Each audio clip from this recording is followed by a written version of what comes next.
ओम शांति। आज अव्यक्त ओम मुरली शांति।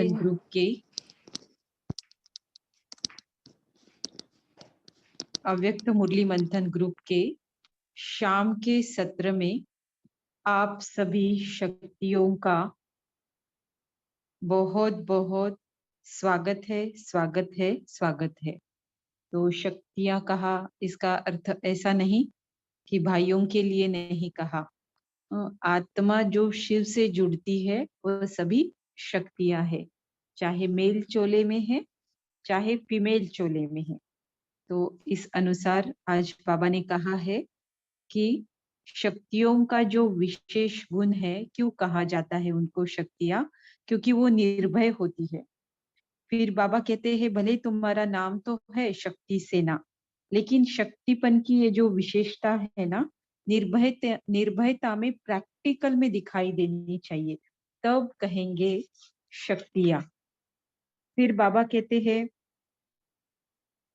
माया के परवश आप क्यों होते हो? माया के परवश होना इसलिए होता है क्योंकि आपकी अपनी ही कोई कमजोरी उसका कारण होती है। कोई बाहर नहीं होता है कारण, बल्कि हमारे अंदर ही होता है। जैसे किसी के साथ हम बहुत अबा कहते हैं लगाव झुकाव प्रभाव में नहीं आना है, टकराव में नहीं आना है, लेकिन आत्माओं के साथ रहते रहते इन चार में से किसी बात में हम आ जाते हैं। तो क्यों आते हैं? इसका कारण बाहर नहीं होता है। वो आत्मा भी उसके लिए कारण नहीं होती है, बल्कि हमारे अंदर की कोई ना कोई कमजोरी है। कमजोरी अर्थात हमारी कोई चाहना है उस आत्मा के प्रति, सूक्ष्म में तो जरूर है। तो इसी कारण फिर माया हमारे ऊपर उनके द्वारा वार करती है। फिर बाबा कहते हैं कि आपको हमेशा मना सदैव यह नशा रखना है कि हम है ही शिव शक्ति सेना। फिर आप शिव शक्ति सेना बन गए तो क्या करेंगे? कुंभकर्ण को जगाने के लिए बड़ा नगाड़ा बजाओ, ऐसे बाबा आज शिव शक्तियों को फरमान दे रहे हैं कि छोटा नगाड़ा बजाते हो ना, तो कुंभकर्ण क्या करते हैं? करवट ही बदलते हैं, माना हल्का सा जागते हैं और क्या कहते हैं? अच्छा अच्छा करते हैं और फिर सो जाते हैं। तो बाबा कहते हैं कि उनको जगाने के लिए बड़ा नगाड़ा बजाओ। तो बड़ा नगाड़ा क्या है हम देखेंगे मुरली में। फिर बाबा ने कुछ महावाक्यों का उच्चारण किया। प्रवृत्ति में रहते अपने को सेवादारी समझने से ही बाप को सदा साथी बना सकेंगे। एक दो दिन से बाबा गृहस्थी और ट्रस्टीपन का बहुत डिस्टिंग्विशिंग पॉइंट्स भी बता रहे हैं। और क्या क्या समझने से, भले आप कहीं पर भी रहते हो, लेकिन क्या समझने से आप गृहस्थी बन जाते हो और क्या समझने से आप ट्रस्टी बन जाते हो। और अगर तीव्र पुरुषार्थी बनना है, बाबा के नजदीक जाने का पुरुषार्थ बनना है, उड़ती कला में जाने का पुरुषार्थ करना है, तो हमें अपने आप को ट्रस्टी समझना है। तो ट्रस्टी समझना अर्थात क्या, और गृहस्थी किसे कहेंगे, ये सब हमने कल परसों की मुरलियों में भी देखा। और आज भी बाबा ने इसके संबंधित कुछ पॉइंट्स लाए हैं। और फिर बाबा कहते हैं बीच बीच में मधुबन में आना जरूरी है। किस लिए जरूरी है देखेंगे। तो यह भी पॉइंट बहुत अच्छी है, जो मधुबन जाने के लिए, मतलब जा तो रहे हैं अभी सही, लेकिन कोई होते हैं ना साल में, अभी तो कोरोना की वजह से समझो 1 साल का गैप पड़ गया, लेकिन साल में कम से कम एक बार ही तो मधुबन जाना है। एक से ज्यादा बार जाते हैं तो बहुत ही अच्छा है। लेकिन फिर उसका कारण क्या है ये आज बाबा ने बताया है कि मधुबन में बीच में जाते रहना चाहिए। और फिर बाबा कहते हैं जहां पर मेरापन नहीं है ना, वहीं पर बाप है। हम्म। तो गृहस्थी कैसे करते हैं? बोलने के लिए तो बोलते हैं हम बाबा के बच्चे हैं, हम ट्रस्टी है, लेकिन गृहस्थी एक्चुअली आत्माओं का टाइटल है, ना कि शरीर के द्वारा कोई लौकिक गृहस्थी में रहने वालों का टाइटल है। आत्मा का टाइटल है, जिसमें फलानी फलानी क्वालिटीज है, उसको बाबा ने गृहस्थी ऐसा टाइटल दिया है। तो उसके बारे में भी आज हम और थोड़ा सा महीनता से जानेंगे। फिर बाबा ने कहा कि बीती को बीती करके फुल स्टॉप लगाते जाओ। हुँ, फुल स्टॉप लगाने से ही नया कुछ चालू होगा ना। तो यह भी जब हम लिखते हैं, मुरली भी पढ़ते हैं, जो भी एक सिस्टम बना हुआ है, जब तक हम फुल स्टॉप नहीं लगाते हैं, नया स्टार्ट नहीं होता है। कॉमा लगाते हैं तो भी उसी कंटिन्यूएशन में होता है। सरप्राइजिंग मना आश्चर्य का मार्क भी अगर हम लगाते हैं, तो भी कंटिन्यूएशन में ही रहता है सेंटेंस, राइट? तो इस जीवन में भी यही बात है। जीवन की यात्रा में माना कि सभी दिन अच्छे नहीं होते हैं तो सभी दिन बुरे भी नहीं होते हैं, लेकिन कहाँ पर कॉमा लगाना है, कहाँ पर फुल स्टॉप लगाना है, कहाँ पर सरप्राइजिंग मार्क लगाना है, तो ऐसे मार्क लगाने से फिर वो आ, मतलब एक सिस्टमैटिक वे से हम उसे चला सकते हैं। हमेशा क्वेश्चन भी नहीं लगाना है, हमेशा फुल स्टॉप भी नहीं लगाना है। तो कहाँ कौन सा मार्क लगाना है हमारी इस जीवन रूपी किताब में, है ना, जो लाइव चल रही है, सबकी अपनी अपनी जीवन में क्या है वो कहाँ लगाना है। तो इसे और बेहतर लगाने के लिए बनाने के लिए ये मार्क्स लगाना जरूरी है। तो उसके बारे में बाबा कहते हैं कि बीती को बीती करके फुल स्टॉप लगाओ। तो कोई कोई टॉपिक ऐसे होते हैं जिसे हमें कंटिन्यू नहीं करना है, किसी आत्मा के साथ, स्वयं के कुछ पुराने स्वभाव संस्कार के साथ में, तो उसे फुल स्टॉप लगाने से फिर नई बात हम चालू कर सकते हैं। तो क्या बाबा चाहते हैं इसके अंदर हम देखेंगे मुरली में। फिर बाबा ने कहा कि आत्मा के साथी बन जाते हो कहीं पर, तो परमात्मा के साथी नहीं बन सकेंगे। तो उतना ही परसेंटेज फिर क्या हो जाएगा, बट जाएगा, कम हो जाएगा। तो इसका फल भी कैसा मिलेगा, कम ही मिलेगा, है ना। फिर चिल्लाना नहीं कि मैं तो इतना कर रही हूँ, नहीं। बाबा को अंदर से सब पता रहता है, सबका, राइट। तो जैसे बाबा चाहते हैं, जब वैसा हम करेंगे, तो जैसा फल हम चाहते हैं वैसा बाबा हमें देंगे। हम्म। तो इस तरह से बाबा ने आज की मुरली चलाई है, और शक्तियों के ऊपर है ऐसा नहीं, भले मुरली का हेडिंग है, लेकिन बाबा ने गोपों से भी मुलाकात आज की मुरली में की है। तो चलते हैं अभी हम मुरली के ओर। मुरली का टाइटल है शक्तियों का विशेष गुण, निर्भयता। तो मुरली की डेट है 24 अक्टूबर 1975। स्वयं के लिए बाबा कहते हैं, शिव शक्ति सेना के सर्वोच्च अधिपति सर्वशक्तिवान शिव बाबा ने पंजाब व गुजरात जोन की शिव शक्तियों को संबोधित करते हुए ये मधुर महावाक्य उच्चारे। बाबा के सामने दो पार्टियां है, गुजरात और पंजाब की।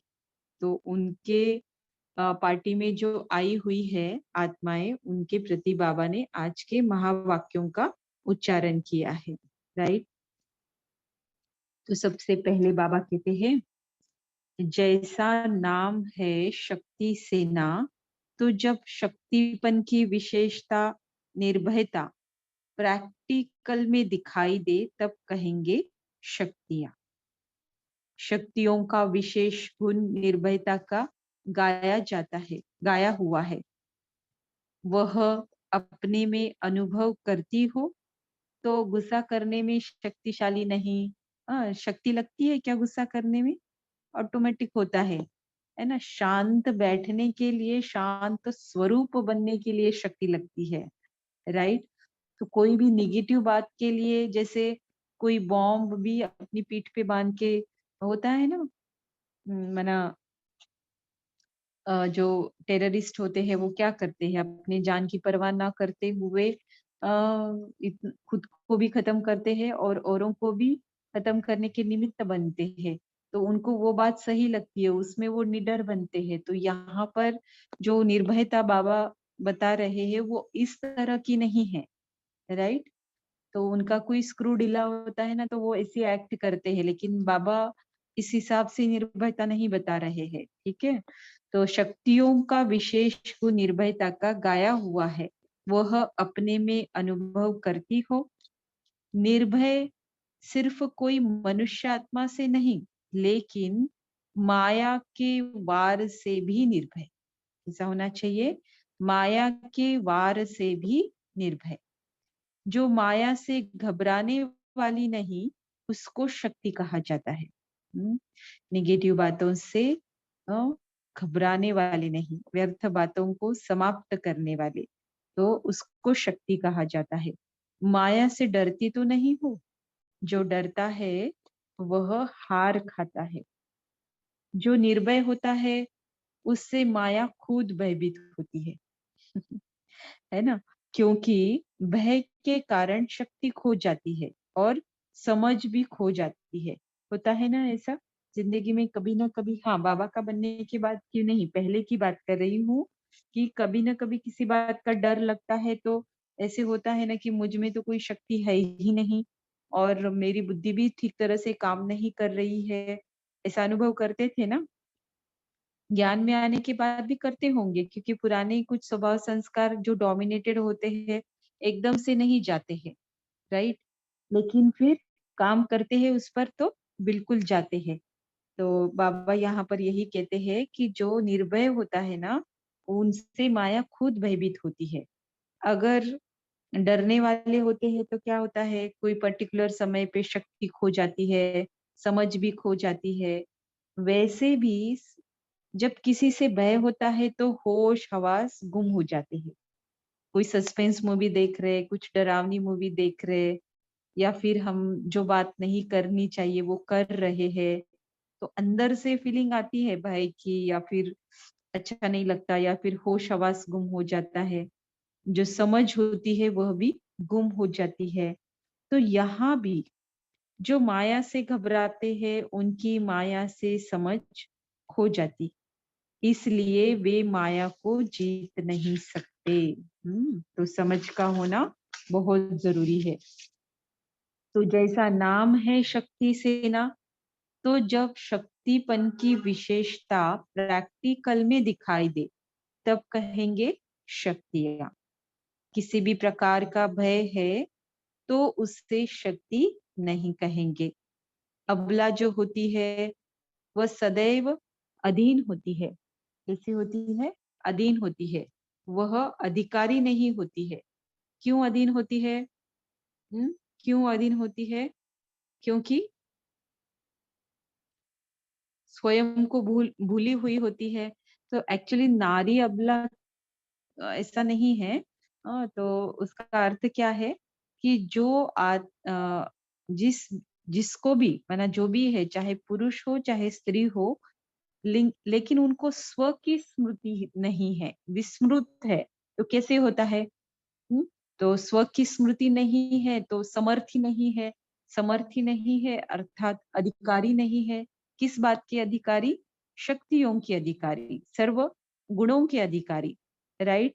तो यहाँ ऐसा ही अर्थ है। तो दुनिया वालों ने क्या समझ लिया कि जो विस्मृत होती है वो कमजोर होता है, ऐसे नहीं समझा, बल्कि नारी को कमजोर समझा, क्योंकि आत्मा पुरुष है ना, आत्मा को पुरुष समझते हैं। तो इसके लिए उन्होंने शरीर पर लगा लिया उसका अर्थ, लेकिन वास्तव में ऐसा नहीं है।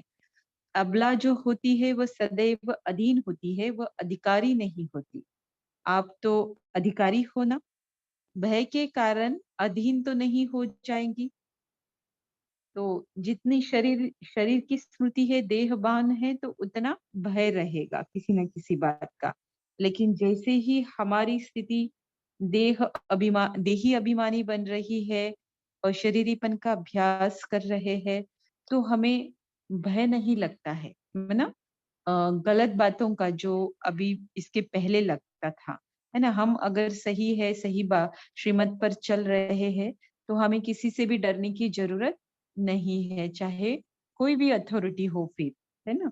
तो एक सत्यता के आधार पर जो निर्भयता आती है, वो शक्तिशाली है। बाकी अ, यही सही है और यही शक्तिशाली है। इसके अलावा सत्यता अर्थात क्या? मैं आत्मा हूँ, है ना? इस भाव में टिकना, इसके अनुभवी बनना, इसका स्वरूप बनना, तो फिर जो हमारे अंदर निडरता, निर्भयता आती है, वो सही मायने में है। फिर बाबा बताते हैं आगे कि माया के परवश होना अपनी किसी कमजोरी के कारण होता है।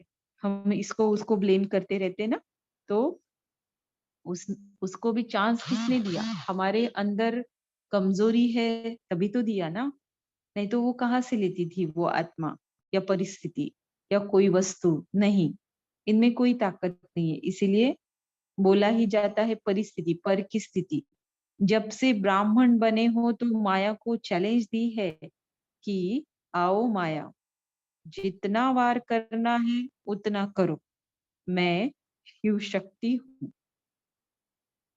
कितना अच्छे से बाबा बताते कि ब्राह्मण बने हो तब से माया को चैलेंज दी है ना कि आओ, अब जितना वार करना है करो, और मैं तो अभी क्या हूँ? शिव शक्ति हूँ।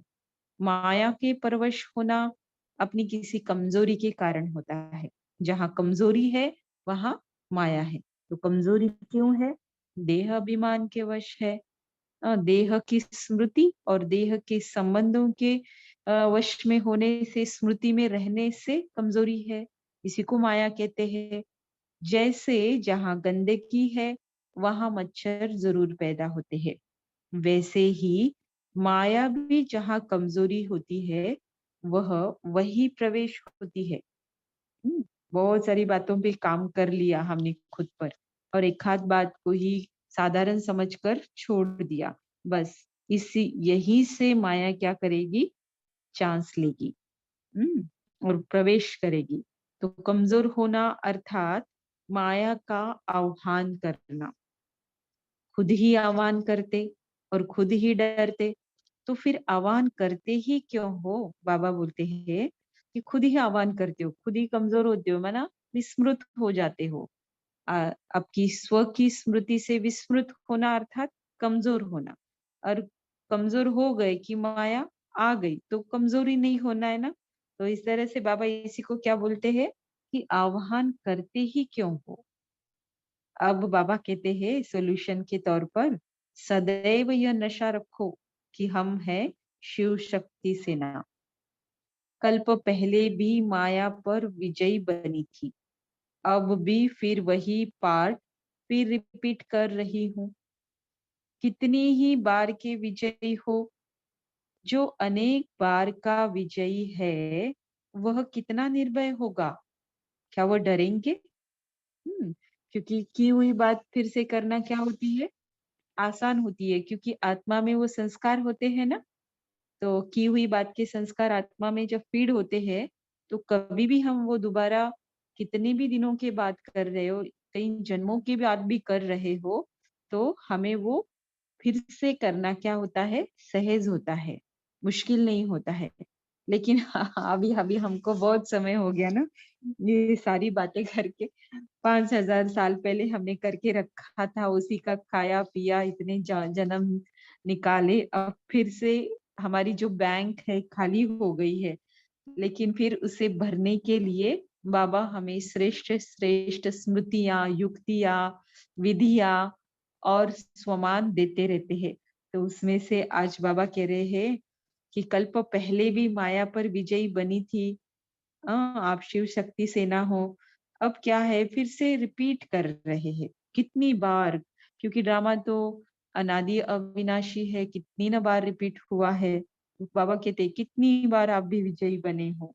तो जो अनेक बार का विजयी है वो निर्भय होगा ना, डरेगा थोड़ी। फिर बाबा कहते हैं चलो आप अभी शिव शक्ति सेना बन गए, तो आगे के लिए आपका जॉब यहीं पर समाप्त नहीं होता। आप बन गए ना, अभी नेक्स्ट स्टेप माना सेवा। कुंभकर्ण को जगाने के लिए बड़ा नगाड़ा बजाओ। शक्तियों ने बाप को प्रत्यक्ष करने का नगाड़ा कौन सा बजाया है? सेवा के लिए, जिसे बाबा बता रहे हैं। कुंभकर्ण को जगाने के लिए बड़ा नगाड़ा बजाओ। छोटा नगाड़ा बजाती हो तो कुंभकर्ण करवट तो बदलते हैं, अर्थात अच्छा अच्छा तो करते हैं, परंतु फिर सो जाते हैं। तो उन्हों के लिए अब छोटे मोटे नगाड़े से काम न होगा। है? उनके लिए छोटे मोटे नगाड़े से काम नहीं होगा। इसलिए क्या करना है फिर? बार बार संपर्क बढ़ाना पड़े। उन्हों का दोष नहीं, वह तो गहरी नींद में है। जैसे हम गहरी नींद में थे ना उनके पहले, तो हमको बाबा ने जगाया, हमको इसीलिए चुना कि हम भी औरों को जगाए। लेकिन वो बोल बोल के जगाना नहीं, पहले शिव शक्ति सेना बनना है ना? विजयी बनना है, माया जीत बनना है, अपनी कमजोरियों को मिटाना है और फिर इस कार्य में लग जाना है। क्योंकि 4 सब्जेक्ट में चौथा सब्जेक्ट है सेवा। पहला रखा होता बाबा ने फिर, है ना? तो 3 सब्जेक्ट पे एफर्ट्स लेना ही चौथी बात ऑटोमेटिक होना है, राइट? चौथी सब्जेक्ट के लिए अलग एफर्ट्स नहीं लेने हैं, नहीं लेने हैं। 3 को छोड़ के लेंगे तो होगी भी नहीं सेवा, क्योंकि ये कोई मतलब बाकी संस्थाओं की तरह या फिर बाकी इंफॉर्मेशन शास्त्र वगैरह की तरह बात नहीं है, राइट? यहाँ पर सैंपल बनना पड़े और फिर सेवा करनी पड़े। बाबा कहते हैं तुम्हारा काम है कोई विशेष प्रोग्राम बनाए, उन्हों का जगाना, उन्हों को जगाना जो सोए हुए है ना? तो कर ही रहे हैं, है ना? तो हमारा जो क्लास है वो किसके लिए है? शिव शक्ति सेना बनने के लिए है, राइट? तो नेक्स्ट वाली स्टेप करेंगे, धीरे धीरे करेंगे सभी अपनी अपनी जगह पर। अभी बाबा कहते हैं प्रवृत्ति में रहते अपने को सेवाधारी समझने से ही बाप को सदा साथी बना सकेंगे। प्रवृत्ति चाहे लौकिक हो चाहे अलौकिक हो, तो दोनों के लिए ये सारी डायरेक्शंस बाबा बता रहे हैं। पंजाब से आए हुए गोपों से मुलाकात करते समय अव्यक्त बाप दादा ने ये अव्यक्त मधुर महावाक्य उच्चारे। क्या बोलते हैं? सबसे पहले बाबा बता रहे हैं या पूछ रहे हैं मधुबन में आना जरूरी है। किस लिए जरूरी है? चलो देखते हैं। जैसा स्थान होता है उस स्थान की स्मृति से भी स्थिति में बल मिलता है। ये तो अनुभव सबका होगा। हम पांडव भवन या फिर बाबा के शांतिवन के कमरे में, तपस्या धाम में स्थूल रूप से तो नहीं जाते, लेकिन जब अमृत वेले जो शुरुआत करते हैं योग की, तो इन्हीं स्थानों से करते हैं। तो कितनी समर्थी लगती है।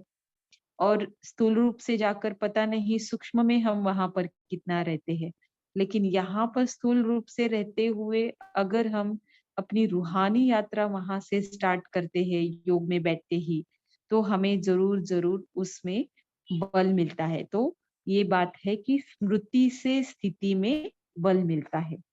जैसे मधुबन निवासी कहने से फरिश्तापन की स्थिति ऑटोमेटिकली हो जाती है। मधुबन निवासी कहने से फरिश्ता अर्थात जिसका देह से रिश्ता नहीं। अब जिसका देह से ही रिश्ता नहीं है, तो उसके देह के संबंधियों से भी कोई रिश्ता नहीं है, सिवाय आत्मा भाई भाई। या फिर साकारी रूप से देखेंगे तो बहन भाई। कल की मुरली में बताया ना बाबा ने यही। तो जो भी देह के रिश्ते हैं वो सब यहाँ भूल जाते हैं मधुबन में। थोड़े समय के लिए ये अनुभव तो करते हो ना, कोई शायद ही बोलता होगा। नहीं तो ऐसे भी होते हैं कई, वहां जाएंगे और इधर की दुनिया की खबर लेने के लिए बार बार इधर फोन करते रहेंगे, पूछते रहेंगे, और यहाँ की बातों का वहां बैठ के टेंशन लेते रहेंगे, है ना? तो डिटैच होना है, जो यहाँ नहीं कर पाते हैं वो वहां जाके करने की कोशिश जरूर करनी है। वहां जाके फोन ना करना पड़े, इसके लिए यहीं पर जाते समय ही सब कुछ सेट करके जाना है। रेडी मतलब क्या है? सब कुछ सेट करके ऐसे जाना है ताकि फिर वहां जाके कोई मुझे फोन ही ना करे, कोई प्रॉब्लम ना सुनावे, ना पूछे। क्योंकि वो एक ऐसी जगह है जहां पर मैं और मेरा बाबा ज्यादा से ज्यादा समय हमको इसमें बिताना आना चाहिए। तो बाबा कहते हैं देह के रिश्ते हैं वह सब यहाँ भूल जाते हैं। थोड़े समय के लिए ये अनुभव सभी तो करते होंगे ना। यह बीच बीच में मधुबन में आना इतना मुश्किल होते हुए भी यह अनुभव करने क्यों आते हो? बार बार यह अनुभव तो कराया जाता है, यहाँ का अनुभव वहां स्मृति में बल देता है, राइट। तो मधुबन की यात्रा हम यहाँ बैठते भी करते हैं, रूहानी यात्रा भी करते हैं, लेकिन वहां पर जाने के बाद जो हम अनुभव करते हैं फरिश्तेपन की, है ना, और जो भी बाबा के नजदीकी की, जो भी सारे श्रेष्ठ अनुभव करते हैं, क्योंकि करेंगे तो ना, इतनी मधुबन भूमि पर जाएंगे तो जाना है, तभी से अनुभव मिलना शुरू होते हैं। तो वहां जाएंगे तो जरूर कुछ न कुछ सूक्ष्म में बल हमारे में भरता है। तो वही वहां से आने के बाद समझो साल भर नहीं जाते हैं, तो बाबा कहते हैं वहां का जो अनुभव होता है, वहां की जो स्मृतियां होती है, वो क्या देती है हमें, बल देती है, आत्मा को बल देती है। इसलिए मधुबन में आना जरूरी है। फिर अभी बाबा कहते हैं जहां मेरापन नहीं वहां बाप है, जहां मेरापन है वहां बाप नहीं है। वहां प्रवृत्ति में रहते हो, कौन सी भी प्रवृत्ति, यहाँ पर प्रवृत्ति जब बाबा कहते हैं तो लौकिक हो चाहे अलौकिक हो, माना लौकिक में रहते हुए भी उस प्रवृत्ति को क्या समझना है, अलौकिक प्रवृत्ति समझना है। बाबा का बनने के बाद सभी की जो प्रवृत्ति है लौकिक से अलौकिक में ट्रांसफर होती ही है और करनी भी है, राइट। तो वहां पर रहते हो, वह भी किस लिए रहते हो, सेवार्थ। अगर घर समझेंगे तो गृहस्थी, और सेवाधारी समझेंगे तो ट्रस्टी। देखो ये एक बताया आज फिर से, गृहस्थी और ट्रस्टी में। तो कई सेंटर को भी अगर घर समझ रहे हैं तो वो भी क्या ठहरे, गृहस्थी। और हाँ, घरों में रहते हुए स्वयं को सेवाधारी समझ रहे हैं तो वो क्या ठहरे, ट्रस्टी। गृहस्थी में चारों ओर के बंधन खींचेंगे, तो जहां पर भी रहते हो लेकिन घर समझ लिया तो चारों ओर से बंधन क्या करेंगे, खींचेंगे। सेवाधारी समझेंगे तो ट्रस्टीपन में मेरापन खत्म होगा। ट्रस्टी, सब कुछ मैं संभाल रहा हूँ, मेरा कुछ भी नहीं है बाबा, सब कुछ बाबा का है और मैं सिर्फ निमित्त मात्र उसे संभाल रहा हूँ। तो ये भाव हमें हल्का भी करता है और मेरापन भी खत्म होता है। और मेरापन खत्म होने से फिर बाकी विकारों की भी प्रवेशता होना बंद होता जाता है। जहाँ मेरापन है वहीं पर विकार, मैं और मेरा, बस। इसको बाबा ने सुलटा किया है, हम उल्टा समझते थे। गृहस्थी में मेरापन होता है, मेरापन बहुत लंबा है। जहाँ मेरापन है वहां बाप नहीं हो सकता, जहाँ मेरापन नहीं वहां बाप है। गृहस्थीपन में हद के अधिकारी बन जाते हैं। गृहस्थी में कैसे बन जाते हो, हद के अधिकारी, मतलब क्या, मेरा माना जाए, मेरा सुना जाए, मेरे प्रमाण ही चलना चाहिए। तो जहाँ हद का अधिकार है वहां बेहद का अधिकार खत्म हो जाता है।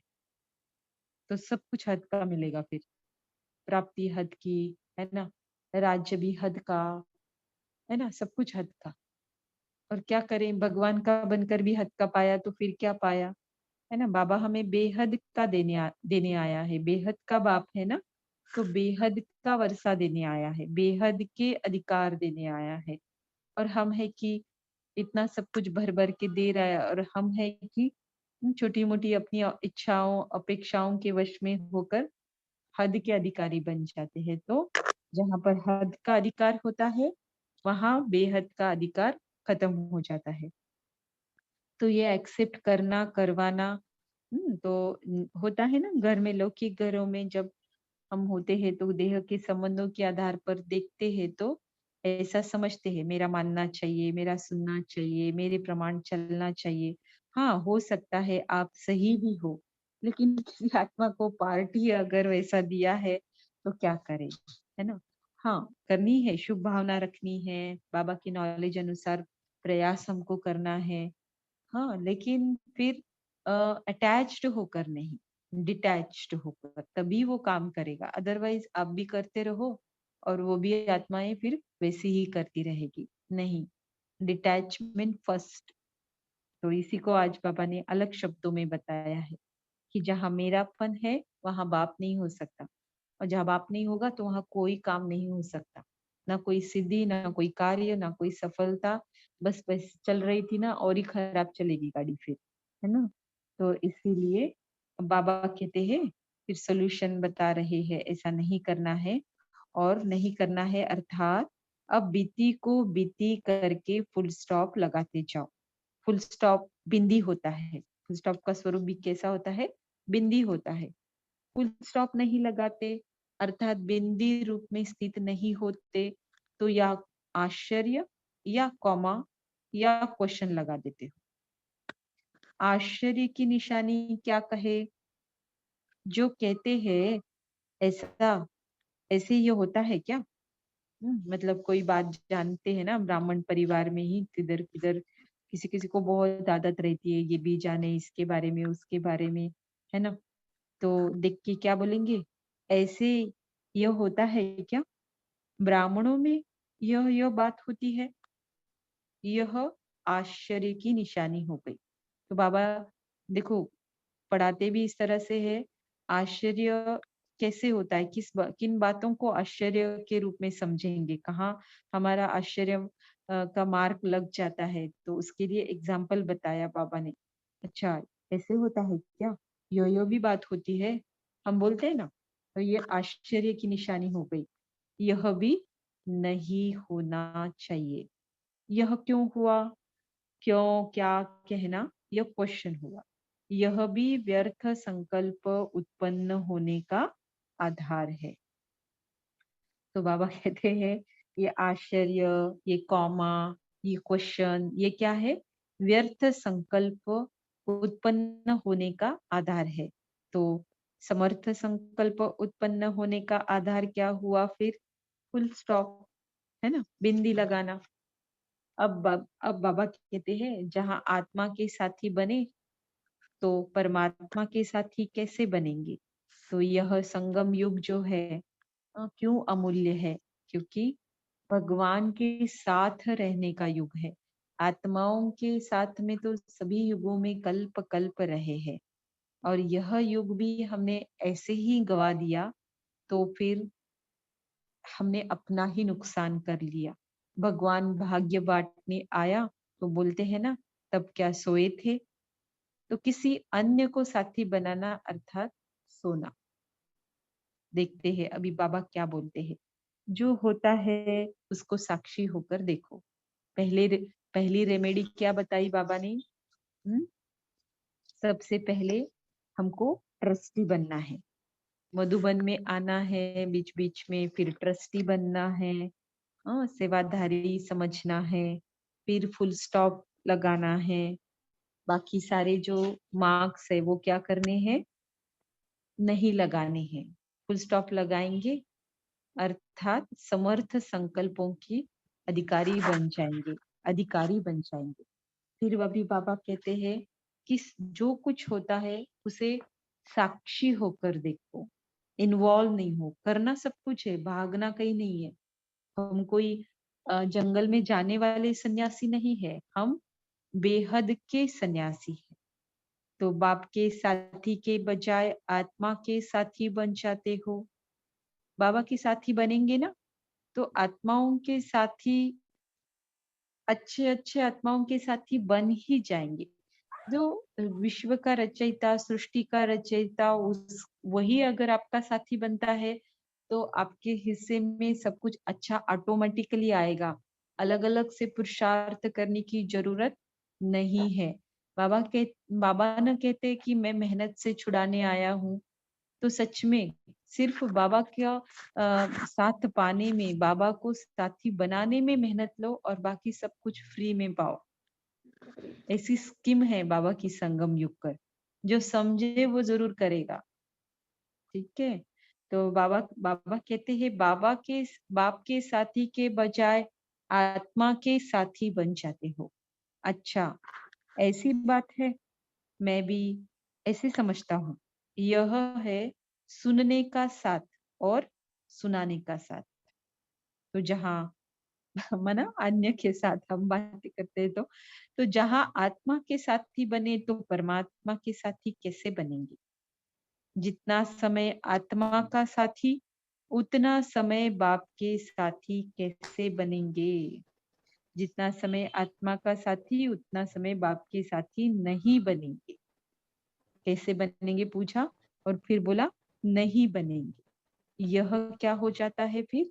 खंडित योग हो जाता है। इंटरप्शन हमको पसंद नहीं है ना, जैसे अभी भी मुरली चल रही है, कट हो रही है, चालू हो रही है, कट, तो इंटरेस्ट चला जाता है या फिर मन नहीं करता है ना? अच्छा नहीं लगता है। ये क्या फिर 2-3 बार ऐसा हुआ तो फिर आएंगे नहीं क्लास में। तो कुछ भी कंटिन्यूएशन में अच्छा लगता है। तो लाइट इलेक्ट्रिसिटी का भी ऐसा ही होता है, बार बार चालू बंद हो रही है तो चलो भाई उससे ज्यादा बंद ही रखो उसको। तो यहाँ पर भी बाबा को ऐसे ही लगता होगा, हम बच्चे थोड़ी देर बाबा के साथ, थोड़ी देर कोई आत्माओं के साथ में, तो बाबा कहते हैं यह खंडित योग हो जाता है। खंडित चीजें कैसी होती है? फेंकने वाली होती है। टूटा फूटा सामान रखते हैं क्या हम? नहीं रखते ना, खंडित होता है ना। वही मूर्ति जो पूजने योग्य होती है, जब वह खंडित हो जाती है तो उसकी कोई वैल्यू नहीं होती। मूर्ति भी नहीं, देखो मूर्ति जिसको हम पूछते थे, किसी कारणवश टूट गई, फूट गई, गिर गई हाथ से, या कोई अन्य कारण हुआ तो उसकी उसको फिर पूजा नहीं करते हैं, उसकी कोई वैल्यू नहीं रखते, है ना? तो यहाँ भी जब योग खंडित, तो श्रेष्ठ प्राप्ति नहीं, अर्थात वैल्यू नहीं। सदा के साथी अखंड योगी, सदा साथ बाबा के रह रहे, तो वो कैसे ठहरे फिर? अखंड योगी, अटूट योगी और निरंतर बाप दादा के साथी। ऐसे है पंजाब निवासी, है क्या? बाद में हैंड रेज करना जो पंजाब और गुजरात वाले हैं। निरंतर योगी है क्या ऐसे पंजाब वालों से? पूछा बाबा ने आज। अच्छा, हम रूहानी बच्चों की रूहानी माता पिता बाप दादा को याद, प्यार और नमस्ते। इस मुरली के विशेष तथ्य। नंबर 1, जैसा स्थान होता उस स्थान की स्मृति से भी स्थिति में बल मिलता है। नंबर 2, प्रवृत्ति में रहते घर समझेंगे तो गृहस्थी सेवाधारी समझेंगे, सॉरी, प्रवृत्ति में रहते घर समझेंगे तो गृहस्थी, सेवाधारी समझेंगे तो ट्रस्टी। नंबर 3, अब बीती को बीती करके फुल स्टॉप लगाते जाओ तो व्यर्थ संकल्प का चक्कर चलना रुक जाएगा। नंबर 4, सिर्फ मनुष्यात्मा से ही नहीं बल्कि माया के वार से भी निर्भय आत्मा शक्ति है। नंबर 5, अपनी ही किसी कमजोरी के कारण माया के परवश होते हैं।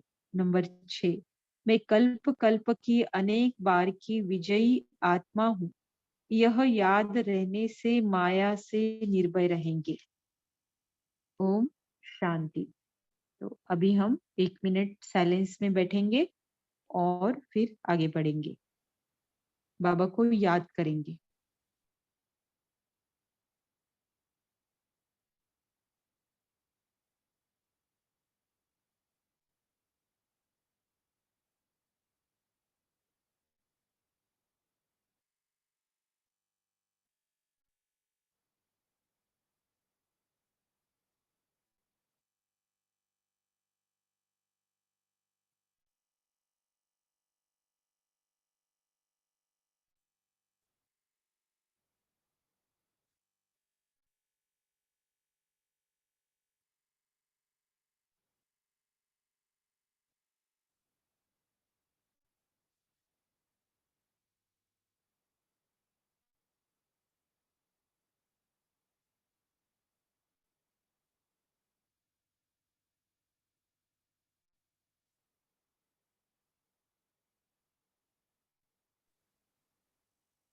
ओम शांति।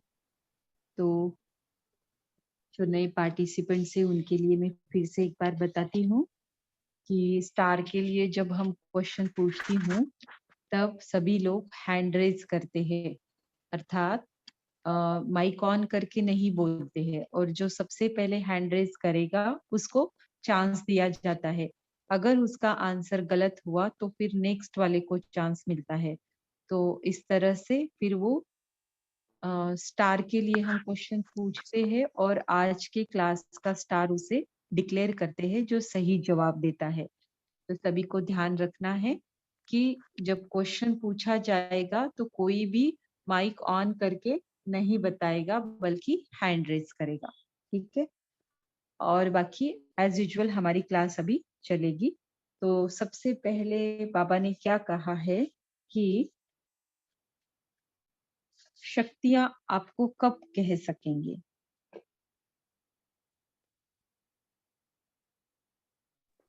दीदी ओम शांति।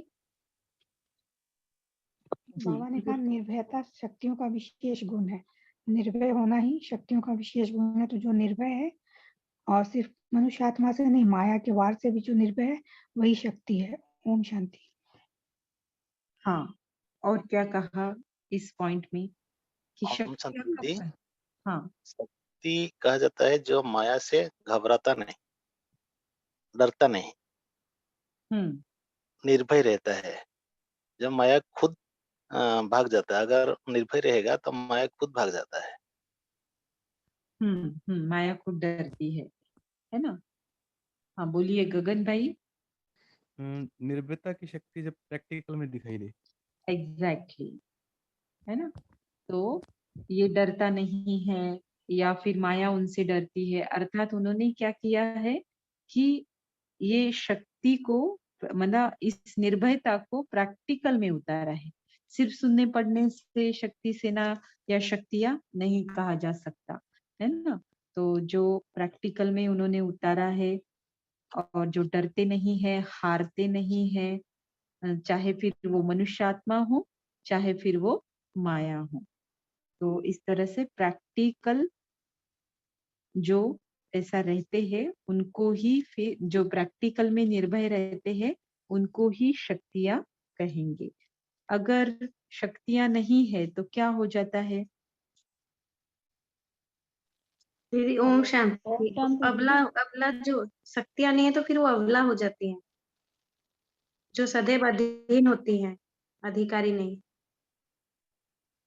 नहीं, अगर हमारे अंदर शक्ति नहीं है तो क्या होता है। समझ गुम हो जाती है दीदी, है हाँ हाँ, कमजोर हो जाएंगे।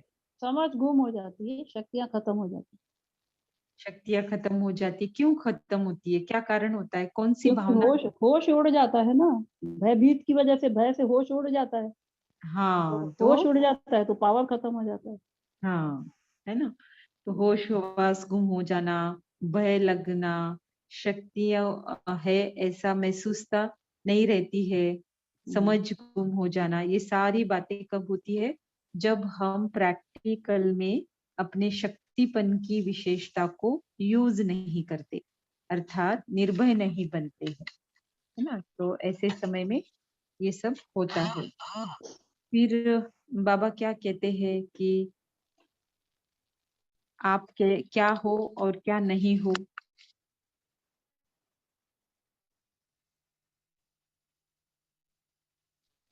बस कंटिन्यूएशन में ही है, ज्यादा दूर नहीं गए अपन। हाँ ओम शांति दीदी। बाबा ने कहा है कि जो जहाँ शक्तिपन की विशेषता निर्भयता, सॉरी शक्तिपन की विशेषता निर्भयता जब देखा जाता है कि कौन सी शक्तियां मानना अधिकारी, तो अब जहाँ अबला होता है तो अबला मानना सदैव अधीन होता है। इसलिए बाबा कहता है कि तो जहाँ कमजोरी होता है वहाँ माया प्रवेश करता है। तो हाँ, जैसे कि एग्जाम्पल दिया है बाबा ने, तो जहाँ गंदगी होता है वहाँ मच्छर पैदा होता है। ऐसे बाबा ने कहा कि जहाँ कमजोरी होता है वहाँ माया प्रवेश करता है, और कमजोर मतलब माया को आह्वान करना। हाँ, वो तो आगे का हुआ। तो बाबा कहते हैं कि आप कैसे हो, अधिकारी हो, है ना, अधीन नहीं हो। मतलब आपके अंदर किसी भी प्रकार का भय नहीं है। भय है तो फिर शक्ति नहीं, शक्ति नहीं तो फिर अधिकारी नहीं, अधीन ठहरे तो आप निर्भय रहने वाली अधिकारी हो। बाबा ने फिर पूछा है, पंजाब से है क्या कोई। अच्छा, आज की क्लास में कोई नहीं है पंजाब से। ओके, तो ठीक है। तो पंजाब वालों के लिए बाबा ने खास क्वेश्चन किया कि शक्ति सेना ऐसी निर्भय है फिर बाबा क्या कहते हैं, कमजोरी, किसी भी कमजोरी का कारण नहीं, माया के परवश होने का कारण क्या है? माया के वश या परवश हम क्यों होते हैं? अपनी कमजोरी की वजह से। जी, है ना। और इसके लिए कैसे समझाया बाबा ने? कमजोरी अपनी अर्थात क्या अपनी है? कमजोरियों को ही चेक करना है कि हम कहाँ कमजोर हैं, तो माया आ जाती है उस वजह से। जहाँ बॉडी कॉन्शियस शांति। है वहाँ पर माया आती है। हाँ, ये भी सही है। और बाबा क्या कहते हैं, कौन सा टाइटल हमको दिया है आज? और ब्राह्मण बनने के बाद हम इसका स्वरूप बनते हैं, कौन सा टाइटल है वो? मैं कल्प कल्प की विजयी आत्मा हूँ। मैं शिव शक्ति हूँ। मैं शिव हाँ, शक्ति। किसने बताया शिव शक्ति का? जी दीदी, मैं अच्छा, तो मैं शिव शक्ति हूँ। तो बाबा कहते हैं माया को आपको आपने चैलेंज दी है क्या, कि आओ माया, जितना वार करना है करो, है ना। पहले तो माया आती नहीं है, बाबा का बनने के बाद ही तो माया आती है ना। लेकिन फिर बाबा का बनने के बाद ही तो हम शिव शक्ति भी बनते हैं, तो दोनों पैरेलली है। लेकिन स्ट्रॉन्ग कौन है? शिव बाबा है। तो उसका अगर साथ है, उससे कनेक्शन है, तो बाबा कहते हैं आप जैसे माया को चैलेंज दे सकते हो।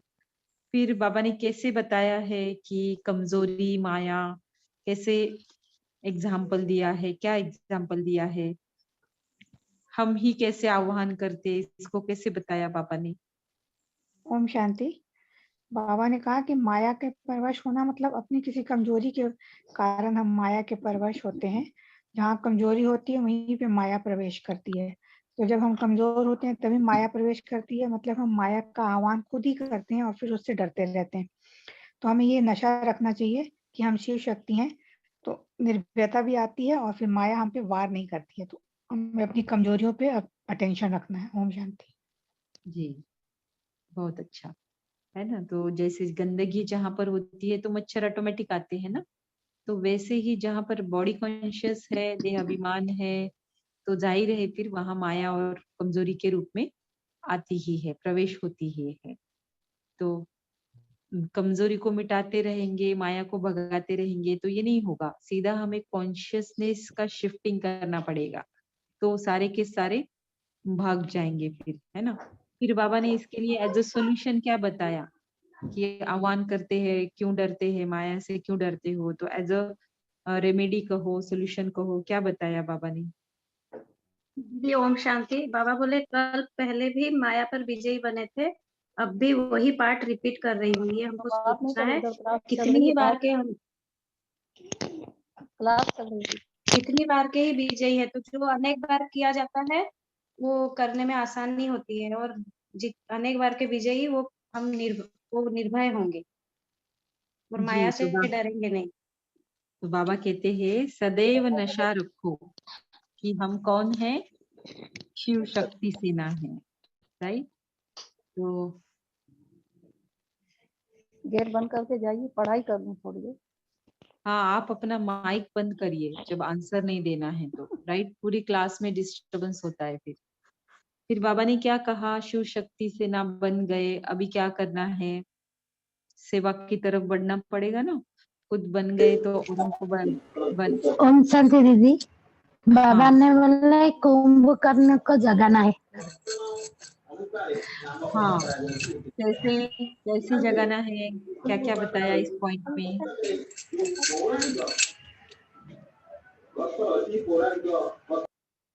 ओम शांति। बाबा ने कहा कि अज्ञान की नींद में सोए जो कुंभकर्ण, उनको जगाने के लिए बड़ा नगाड़ा बजाओ।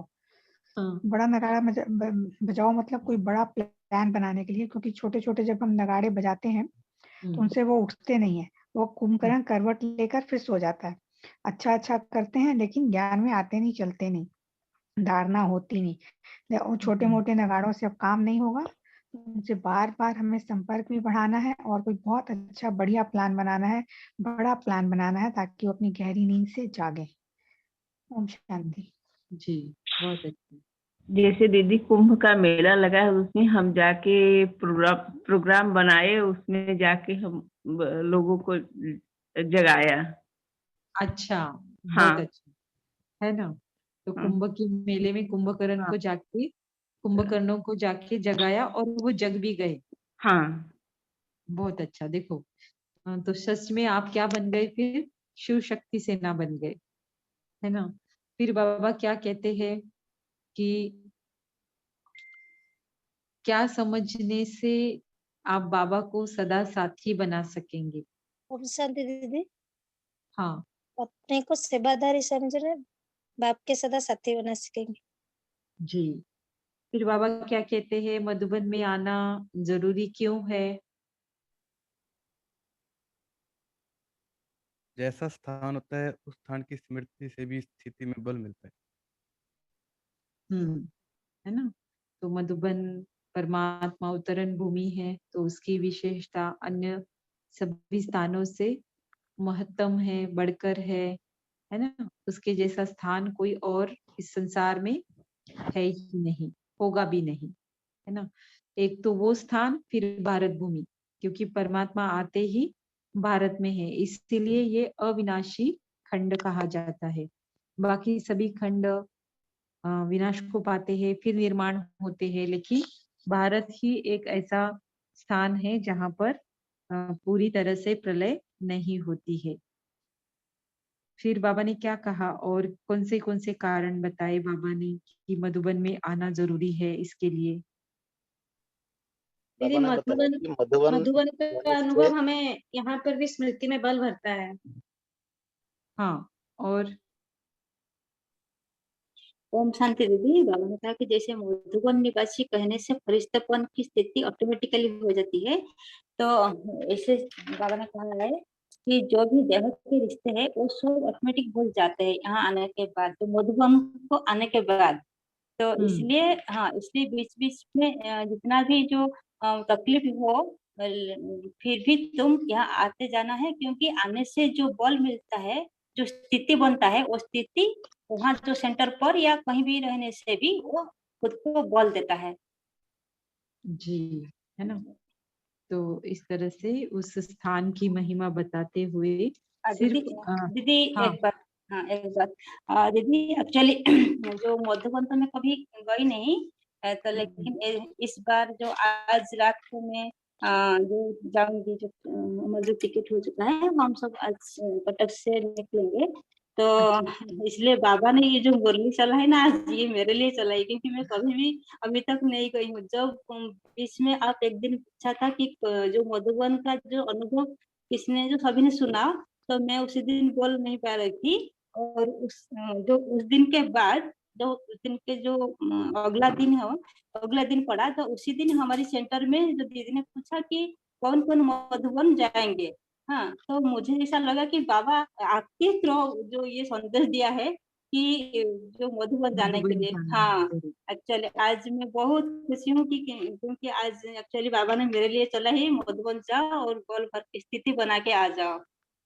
है ना? तो है ही बाबा, उसका महत्व है ही। चाहे कितनी तकलीफ हो, चाहे कितने प्रॉब्लम हो, लेकिन चाहे कितने बंधन हो, लेकिन कैसे भी करके मधुबन में कम से कम एक बारी तो जाना ही है। तो ये तो कोरोना हो गया, अच्छा है कि सीजन में तो हम जा पा रहे, राइट? थोड़ी थोड़ी संख्या हो सही, लेकिन कैसे भी हम जा पा रहे, तो बाबा का बहुत बहुत शुक्र है ना? तो फिर बाबा क्या कहते हैं कि जहाँ मेरापन नहीं है, वहाँ कौन है आपके साथ में? वहाँ पाप है, जहाँ बाबा है। है ना? तो और क्या कहा बाबा ने, प्रवृत्ति में रहते हो तो? ओम शांति दीदी। हाँ, दीदी आज बाबा ने ये बोला कि जो जैसे प्रवृत्ति, जैसे घर अगर समझेंगे तो गृहस्थी होंगे, तो अगर सेवादारी समझेंगे तो ट्रस्टी होंगे। तो बाबा ने जैसे कहा कि जैसे मधुबन से जाते हो तो स्मृति में ऐसे बल भर के जाना कि इसलिए कि फिर मधुबन में फिर आना जरूरी है। तो जिससे कि जो गृहस्थी में रहते हुए चारों ओर के कर्म बंधन हमें खींचेंगे नहीं। तो दीदी जैसे ये बाबा ने आज कहा ना कि पंजाब से आए हुए पोपो से मुलाकात, तो दीदी पंजाब में मैंने हैंड रेस किया था, जो मेरी मम्मी है ना वो पंजाब से है। अच्छा, मैंने तो देखा नहीं। ओके, ठीक है, बहुत बढ़िया। तो देखो आपकी मम्मी के लिए मुरली चलाई बाबा ने। दीदी अब तो हम पंजाब में ये अप्रैल में। आवाज नहीं आ रही है आपकी। तो बाबा कहते हैं दीदी मैं कैसे? कह रही हूँ ना अप्रैल में अब जा रहे हैं पंजाब या पठानकोट साइड भी। अच्छा, अच्छा। तो क्या निशानियां बताई आज बाबा ने गृहस्थी वालों की? ओम शांति दीदी। हाँ, आज गृहस्थी बन जाते हैं, उनका हद का प्रवृत्ति बन जाता है। वो मेरा माना जाए, मेरा सुना जाए, ऐसे ऐसे उनकी चाहना रहती है। लेकिन जो प्रवृत्ति में नहीं रहते, अपने को ट्रस्टी समझ कर रहते हैं, वो बेहद बेहद के अधिकारी बन जाते हैं। एग्जैक्टली। तो होता है ना, मेरा बेटा है, मेरे युगल है, मेरी छोटी सिस्टर है, मेरा छोटा भाई है, मेरे माता पिता है, सब कुछ मेरे है ना, तो मेरा ही मानना चाहिए, है ना। तो यही बात हमें क्या कौन सा नुकसान कराती है कि बेहद का अधिकार हमारा खत्म कराती है। फिर बाबा ने क्या कहा, इतने सारे मार्क्स हम लगाते रहते हैं, तो कौन सा लगाना है, कौन सा नहीं लगाना है और क्यों? बेटी को फुल स्टॉप करना है, बोला भगवान। हाँ, और कौन सा नहीं लगाना है? आश्चर्य करते आश्चर्य हैं लगाने। और फिर प्रश्न करते हैं, क्वेश्चन मार्क लगाते हैं, तो इससे व्यर्थ उत्पन्न होता है ना। है ना। तो इसीलिए फुल स्टॉप लगाना है और आगे बढ़ना है। तो इसके बाद और क्या रेमेडी बताई बाबा ने कि जहाँ ओम शांति। ओम हाँ, शांति। ऐसे जो कुछ होता है साक्षी बन के देखो। हाँ, है ना, ये वाला एक मतलब सॉल्यूशन कहो, रेमेडी कहो, बताया। किस लिए बताया? साक्षी होकर देखने से ही बाबा का साथ मिलेगा। और हाँ, अगर आत्माओं को हम देखेंगे तो बाबा का साथ नहीं मिलेगा ना, फिर अखंड हो जाएगा। योग जो है तो खंडित हो जाएगा, और खंडित मूर्ति की तो कोई वैल्यू नहीं होती है, उसको फेंक दिया वैल्यू जाए। नहीं। करेक्ट, है ना। तो बाबा कहते हैं कि साक्षी हो देखो, मतलब हर एक आत्मा से आप डिटैच्ड हो जाओ, है ना। तो डिटैच्ड हो जाते हो तभी बाबा का साथ आपको मिल सकता है। लेकिन हम करते क्या है, बाबा को ही साक्षी होके देखते हैं और किसी न किसी आत्मा के साथी बन जाते हैं, है ना। तो ये सब उल्टा करते हैं ना, हर एक उल्टी बात को बाबा सीधा कराते हैं हमसे ही। हमने ही उल्टा किया है, तो हमको ही बाबा सीधा करने के लिए बोलते हैं। तो जहां पर बाबा कहते हैं जितना समय भी आप आत्मा का साथी रहेंगे, तो अर्थात आपका योग खंडित होगा, फिर उसकी कोई वैल्यू नहीं रहेगी, फिर प्राप्ति भी नहीं, तो फिर भगवान का बन के क्या करेंगे, है ना। तो जैसे फिर वो चीज कैसी हो जाती है, फेंकने वाली होती है। तो सदा साथ जो रहते हैं वही अखंड योगी है। तो इस तरह से आज की मुरली है। आज की मुरली से मैं क्वेश्चन अभी तुरंत लेना चाहती हूँ, फिर हम इसके लिए जाएंगे साकार मुरली से, पॉइंट्स मैच करेंगे। बाबा ने आज की मुरली के अनुसार समर्थ संकल्प उत्पन्न होने का आधार क्या है?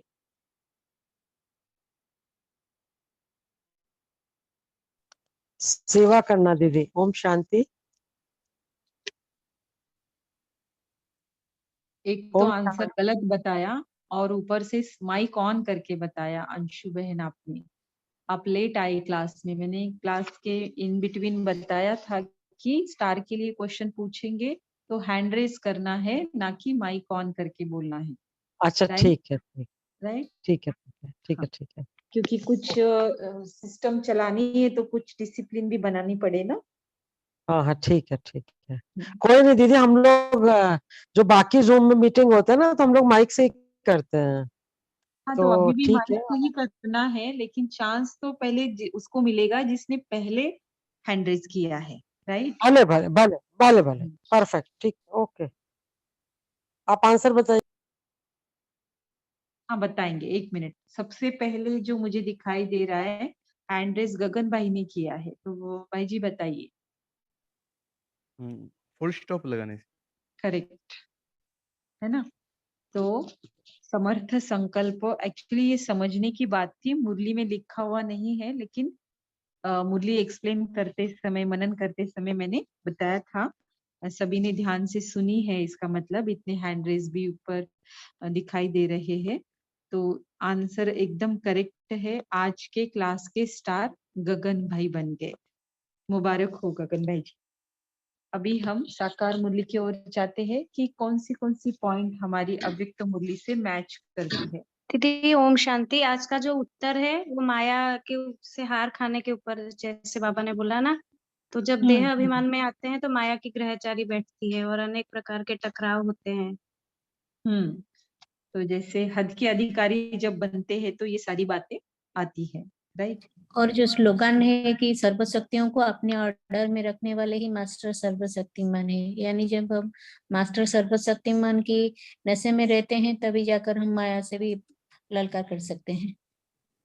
करेक्ट। ओम शांति जी। शक्तियों के बारे में आया दोनों भी। हाँ बाबा ज्ञान सूर्य बाप मिला है, ज्ञान सूर्य बाप मिला है, जागो और दूसरों को भी जगाओ, और उसमें कुंभकर्ण को जगाना है, बड़ा नगाड़ा बजाना है। Correct correct, very good. जी मुझे भी वही कहना था। हाँ जी, जो आपस में राय बनाना है, जो नया नया एडवर्टाइजमेंट करना है, और अवतार में भी ऐसे चित्र निकालो जैसे कि भारत को हम कैसे सुधारेंगे, ऐसे हम प्लान बनाएंगे। तो ऐसे भी कुंभकर्ण को जगाने के लिए बड़ा बड़ा जो नगाड़ा बजाना चाहिए। जी जी। और एक भी पॉइंट है कि तुम जानते हो हम बरोबर हम ईश्वरीय संप्रदाय अभी जगे हैं, बाकी सब सोए हुए हैं, यानी ये कुंभकर्ण है बाकी सब। हाँ, कुंभकर्ण का नाम दोनों मुरलियों में आया है आज, है ना। शक्तियों का नाम, कुंभकर्ण का नाम, है ना, दोनों मुरलियों में आया है। ओम शांति दीदी। हाँ। आज बाबा ने बोला है ना कि ये लोग फर्स्ट क्लास के बेसमझ हैं जो कुंभकर्ण है। हाँ हाँ, साकार मुरली में बाबा ने बोला है। दीदी रावण माया राम की संतान को बेहोश कर देती है, जो माया जैसे जो बेहोश कर देने की बात है ना, तो अब तक मुरली में तो यहाँ जी बोलिए शिवा भाई जी। बाबा ने आज एक चीज बोला है कि अगर बाप को याद नहीं करेंगे तो ग्रहचारी बैठ जाती है, इसलिए हमें जो है अपने आप को देह अभिमान से अलग रहने के लिए, छूटने के लिए हमें अपने को देही अभिमानी हमेशा बनना पड़े, और बाप की याद और हमेशा जो है सेवा में बिजी रहना है, तब हमारा उन्नति होती रहेगी और हम ऊंच हो पाएंगे। जी बहुत अच्छा। और गगन भाई जी। इसमें कहा गया कि कलयुग अभी 40,000 वर्ष पड़े हैं, तो कितना पतित बनेंगे, कितना दुख होगा। सुख तो होगा ही नहीं, कुछ न मालूम होने के कारण ही घोर अंधेरे में। दीदी बाबा बोले अज्ञान नींद में सोए हुए हैं, अभी अज्ञान तुमको नींद बाप ने। में मतलब यही सोया हो। 1 मिनट कविता बेन, उनका पॉइंट पूरा होने दीजिए। हाँ आगे। यही बस वो समझ कर अज्ञान की नींद में सोए हुए हैं। सही सही। हाँ बोलिए कविता बहन, बोलिए, अच्छा बताया। दीदी वही पॉइंट बोल रही थी, बाबा आए हैं, अब तुमको औरों को जगाना है। बाबा ने हमको जगाया है, हमको औरों को भी जगाना है। जगाना। बाबा शक्ति सेना को भी बोले है ना, ज्ञान से जगाना है। क्योंकि उन्हें कुछ समझ नहीं, अर्थात सोए पड़े हैं। समझ नहीं अर्थात सोना, है ना। जाग गए मतलब बाबा ने हमको जगाया है, यानी कि हमको समझ आ गई है, तो हमें फिर औरों को जगाना है। जगाना है, करेक्ट। और जो पॉइंट है कि ब्राह्मणों की श्रेष्ठ धारणा है संपूर्ण पवित्रता, इसी धारणा के लिए गायन है कि प्राण जाए पर धर्म ना जाए, यानी जब हम पवित्र रहते हैं तभी हम माया से भी जीत सकते हैं। जी है ना। तो बाबा ने कहा कि सुख शांति की स्थापना करने व भारत को स्वर्ग बनाने के लिए आपस में सेमिनार करना है। तो बाबा ने भी कहा है ना कि बड़े बड़े कोई विशेष प्रोग्राम बनाओ, वो भी एक है। और हमारा जो चल रहा है वो भी क्या है, सुख शांति की स्थापना करने के लिए ही तो हम पुरुषार्थ कर रहे। और पुरुषार्थ का एक मेन और क्रुशियल अभ्यास जो है वो है मुरलियों की स्टडी करना। तो ये हम आज की आज की क्लास में एक्चुअल में ये बात कर रहे हैं, राइट? दीदी और हमारे ये बेहद का सेमिनार चल रहा है दीदी। एग्जैक्टली है ना। तो इस तरह से हमारे पुरुषार्थ में ये बल बढ़ता है ना। सभी अनुभव करते ही होंगे कि मुरली की स्टडी बहुत जरूरी है, क्योंकि समझ के बगैर बाकी 4 सब्जेक्ट में हम माहिर बन ही नहीं सकते। दीदी फिर बाबा ने कल बाबा ने अज्ञानियों को भोगेश्वर कहा था, आज फर्स्ट क्लास बेसमझ बोला है। हाँ, तुम हो योगेश्वर और बाकी है मनुष्य है भोगेश्वर, है ना। तो कैसे कैसे बाबा टाइटल देते हैं ना। तो अकेले में पढ़ते हैं सुनते हैं तो हंसी भी आती है, राइट? अभी और एक दीदी वो भी था ना, अनेक धर्म का विनाश होगा और एक धर्म की स्थापना होगी। जी, धर्म के बारे में। हाँ, और ठीक है, अभी कोई कमेंट्री कराना चाहेगा क्या? आज 5 मिनट है हमारा, हो गया है। हाँ दीदी करा सकते हैं। हाँ, तो 5 मिनट पूरे ले सकते हैं। शार्प हम 9:45 को क्लास समाप्त करेंगे, ठीक है? कराइए। ओके। ओम शांति। मैं आत्मा एक चमकता ज्योति अभी परम धाम में स्थित हूँ।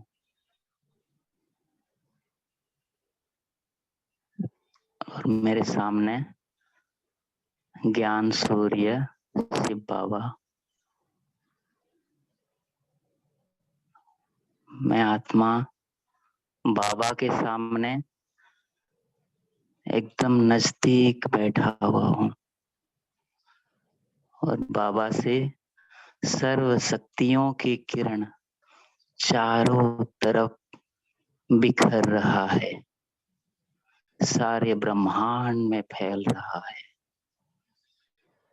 और मुझ आत्मा के ऊपर भी बाबा की किरण, सर्व शक्तियों की किरण पड़ रहा है। और मैं आत्मा भरपूर होते जा रहा हूँ।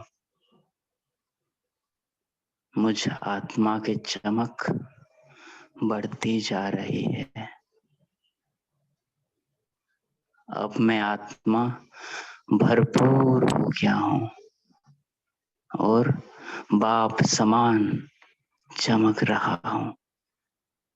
अब मुझ आत्मा से चारों तरफ किरण बिखर रहा है, बाबा से आ रहा है और मुझ आत्मा से चारों तरफ बिखर रहा है। और सभी ग्रह नक्षत्रों के ऊपर भी पड़ रहा है और सारी नवग्रह, तारामंडल, सूर्य, चांद, सितारे सब के ऊपर पड़ रहा है। अब मैं आत्मा लाइट के शरीर में स्थित होकर सूक्ष्म बतन में फरिश्तों के बादशाह ब्रह्मा बाबा के सामने स्थित हूँ। ब्रह्मा बाबा के तन में शिव बाबा और लाइट के शरीर में बाप दादा, चारों तरफ सफेद रोशनी फैली हुई है। कितना सुखद अनुभव है ये। मुझ आत्मा के ऊपर बाप दादा की पावरफुल दृष्टि पड़ रहा है। कितना सुंदर अनुभव है ये फरिश्तों की दुनिया की। अब मैं आत्मा धीरे धीरे साकार लोक में आ गया हूँ और इस तन में स्थित हो गया। इस त्रिकुटी तत्व में मैं आत्मा आ चुका हूँ। मुझ आत्मा से चारों तरफ किरण फैल रही है और चारों तरफ का वातावरण शांत सुखद हो गया। सारे पृथ्वीलोक पर पावरफुल वाइब्रेशन फैल रहा है। पांचों तत्व जल, पृथ्वी, अग्नि, वायु, आकाश, सभी तत्व सतो प्रधान हो गया। सर्व आत्माओं के ऊपर बाबा से मुझ आत्मा से होते हुए किरण फैल रही है और सब सुखद अनुभव कर रहे हैं। समग्र धरती, सारा विश्व सुखद और सतो प्रधान हो गया और सत्व की दुनिया स्थापन हो गया। कितना सुंदर अनुभव है ये नई दुनिया का नजारा। चारों तरफ सुख, शांति, पवित्रता फैली हुई है। ओम शांति। ओम शांति। बहुत अच्छी कमेंट्री कराई। आप सभी का कॉल से जुड़ने के लिए बहुत बहुत धन्यवाद। बाप दादा का भी बहुत धन्यवाद। अभी हम हमारा कॉल यहीं समाप्त करते हैं। शुभ रात्रि, शुभ अमृत वेला।